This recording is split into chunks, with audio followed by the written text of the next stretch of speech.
Peserta didik yang Ibu sayangi, pertemuan kita pada kali ini adalah cerita inspiratif. Cerita inspiratif ini sebenarnya tidak ada perubahan dengan cerpen yang sudah kita pelajari pada semester ganjil. Perbedaannya hanya dari segi isi.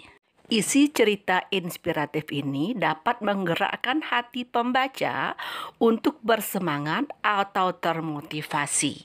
Bisa berbentuk fiksi dan kebanyakan berbentuk fakta.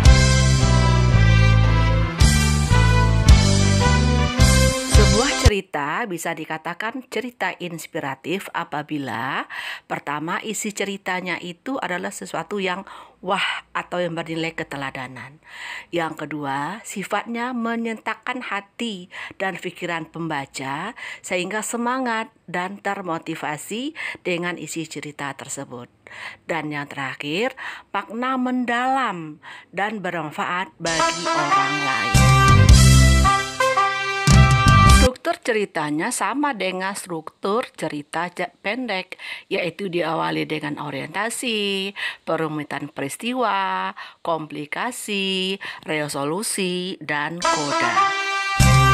Pada bagian orientasi, kita bisa tulis pengenalan tema, pengenalan latar, dan pengenalan tokoh. Pada bagian perumitan masalah, kisah tokoh dimulai, kemudian berkembang dan menuju klimaks. Pada bagian komplikasi, yaitu puncak inti cerita, tempat kisah yang menjadi inspirasi bagi pembaca. Yang keempat adalah resolusi. Disinilah peristiwa atau konflik menyadarkan tokoh tentang kebaikan atau keteladanan. Dan bagian terakhir adalah koda yang berisi penutup cerita, berisi pesan moral yang akan diteladani oleh pembaca. Kaidah bahasa yang dimiliki oleh teks cerita inspiratif juga sama dengan teks cerpen, menggunakan kata atau kalimat yang deskriptif, menggunakan kata-kata ekspresif, menggambarkan penjiwaan, dan menggunakan majas. Bisa majas metafora, majas perumpamaan, majas repetisi, dan lain-lainnya. Bagaimana cara menulis cerita inspiratif? Masih seperti cerpen, kita tentukan dulu tema dan amanat apa yang akan kita sampaikan kepada pembaca.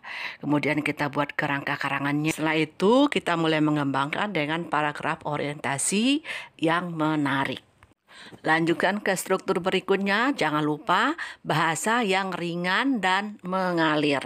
Supaya berasa lebih ekspresif, jangan lupa masukkan emosi agar pembaca tersentak hatinya dan pikirannya sehingga bersemangat dan termotivasi. Pada bagian resolusi atau pemecahan masalah yang dialami oleh tokoh harus terasa lebih istimewa.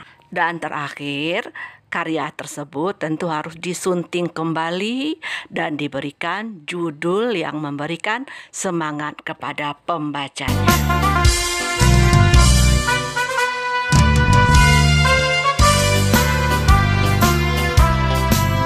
Demikian pertemuan kita pada pagi hari ini. Semoga kalian selalu happy dan sukses. Assalamualaikum warahmatullahi wabarakatuh.